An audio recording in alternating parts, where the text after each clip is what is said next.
चला तर मग बघा आम्ही आता हलसिद्धनाथ क्षेत्र आप्पाची वाडी तर या गावामध्ये आलोय बरं का.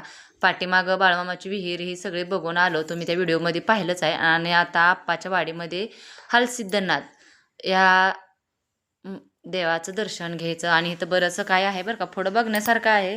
तर नक्कीच व्हिडिओ कुठेही स्किप करायचा नाही. पूर्णपणे व्हिडिओ बघायचा. जसं की तुम्हाला आम्ही आप्पाची वाडी मेतकं पुढं आहे अजून बरंचसं काय काय आहे सगळं दाखवणार. जे पण आम्ही बघितलेलं आहे देवस्थान ते सगळं दाखवण्याचा प्रयत्न करणार आहे. तर बघा हे हलसिद्धनाथ प्रसन्न आहे बघा. हो काही किती उंच मंदिर हे असं आहे आणि शेड किती उंच आहे बरं का ते बांधकाम. तर बघा आहे का हो काय.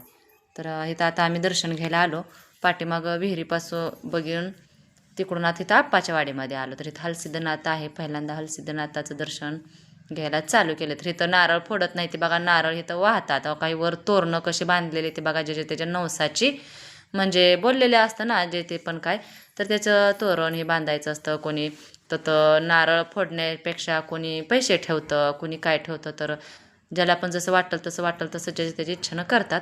पण तिथं नारळ काय फोडतच नाही ते असं व्हायला जातात नारळ.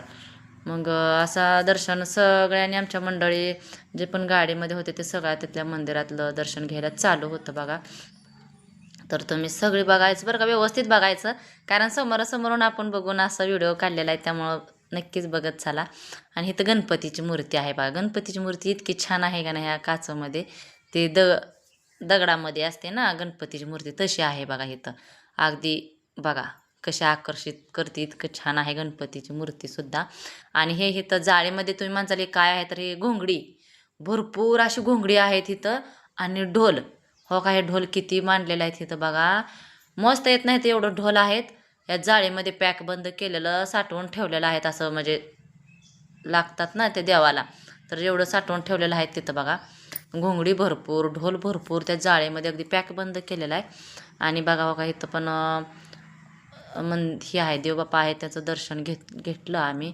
आणि तिथं आहेत ना छोटे छोटे देव आहेत तिथं पलीकडे सगळी मंदिरं आहेत. हो का बघा मूर्ती आतून जेवढी पण होते एवढं तर हे केलं आहे बरं का व्हिडिओ काढण्याचा. आणि हो काय किती छान मूर्ती आहे बघा. आप्पाच्या वाडीत तरी ही मूर्ती ज्याने पण कोणी बघितली त्यांनी नक्कीच कमेंट करत चला. कोणी कोणी आलं तर आप्पाच्या वाडीमध्ये आम्ही गेलो होतो तुमच्यापैकी कोणी कोणी आलं तर त्यांनी कमेंटमध्ये नक्कीच सांगायचं बरं का. आणि इकडं बघा इकडं पण ढोल आहेत ह्या जाळीमध्ये. दोन तिथं जाळ्या होत्या बरं का असं ह्याच्यामध्ये. तर भरपूर ढोल आणि घोंगड्या होत्या तिथं. इथं विठ्ठल रुक्मिणीची मूर्ती आहे बघा. ही मी जी पाया पडते ना इथं विठ्ठल रुक्मिणीची मूर्ती किती छान होती ती पण. अगदी हारभीर घालून बघा कशी व्यवस्थितरित्या आहेत.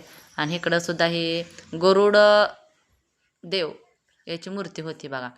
त्याचे पण दर्शन घेतलं. आणि तिथंच त्याच्यासमोरच हलसिद्धनाथाच्या समोरच मंदिरासमोरच हो काही बकरी बघा. बकरी कशा अगदी त्या दगडावर अशी हे केलेले आहेत.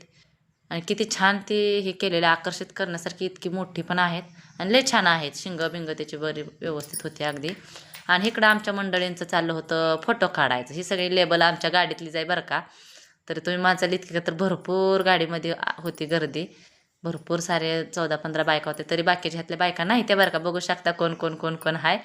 तर बहीण आमची मी आमच्या मामाची 2 सुना आहेत इकडच्या असं तसं आहे. आणि सगळेजणच गेलेलो होतो ना बायका बायका मिळून. आणि इथून पुढं आता थेट तुम्ही माझा इथून पुढे या गल्लीतून कुठं निघालो तर इकडं वाडा आहे. तर वाडा आहे तर तो कोणचा वाडा तर जिथं बाळमामाच्या आईने नवस केलेलं होतं बाळमामांसाठी नवस केलेलं होतं तो बघायला चाललो आहे आम्ही तिथं मंदिर. तर बाळमामा असं जन्माला येण्यासाठी बघा तिथं म्हणजे त्यांच्या बाळमामाच्या आईनं नवस केलेलं होतं ते बघायला चाललेलं मंदिर. तिथलं पण तुम्ही बघा.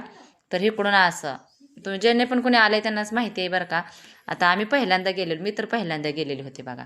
असं काल आदमापूरला हे देवस्थान सगळं बघा ही पहिलीच माझी वेळ होती त्यामुळे अगदी व्यवस्थितरित्या बघितलं. आणि जेवढं पण होतं होईल एवढं शूट घेतलेलं आहे मोबाईलमध्ये. आपलं थोडं थोडं थोडं थोडंसं कॅप्चर करून घेतलं आहे जेवढं पण शक्य होईल तेवढं.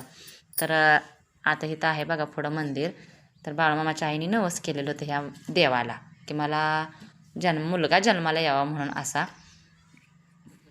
तर बघा आता इथं तुम्ही इथं गेले पण छान इथं तर इतकं आकर्षित ते हे आहे ना देवस्थान की बासच लय छान मूर्ती आहे त्या आत इथं. आणि लय भारी मूर्ती आहेत. खरंच बघण्यासारखे ठिकाणं आहेत बरं का आप्पाच्या वाडीमध्ये सुद्धा भरपूर. तर बघा आता आम्ही सगळेजण पायऱ्या चढून वर गेलो आत. आणि इथं आहे बघा आत ही बहीण आहे पिवळ्या साडीची ती बहीण आहे तुम्ही बघतायच प्रत्येक व्हिडिओमध्ये. ही हिरव्या साडीची बहिणीची सख्खी जावा आहे. अशी घरातलीच फॅमिली होती, अशी काही बाहेरची कोणी नव्हती. सगळ्या महिला आपल्या गेलेलो होतो ना. तर बघा इथं आत आहे बरं का देव, भरपूर आत आहे, तुम्हाला दिसेलच. थोडंसं हे केलं आहे तर हो का बघा, बघा किती छान आहे. हो का दिसलं का? हो का हे देव कसं आहे बघा, दिसल्या का मूर्त्या? बघा किती छान मूर्त्या आहेत. तर एकदम मस्तपैकी भरपूर छान वाटलं देवस्थान बघून. अगदी मन एकदम प्रसन्न झालं की बस. आणि इथं बाळमामाला आयर केलेलं आहे. आयर ते तर केलेलं आहे ना, ते तर ठेवलेलं आहे त्याने. तर ठेवण्याची ती जागा एक होती ना, ती ठेवलेली आहे. मग ती बघितल्यानंतर मग म्हटलं आता दर्शन, अजून एकदा दर्शन घ्यावं. आणि मस्तपैकी मूर्ती तुम्हाला पण आम्ही जशी बघितली व्यवस्थित. पुढचा भाग येईल बरं का, तिसरा भाग येईल. तर बाय सगळ्यांना.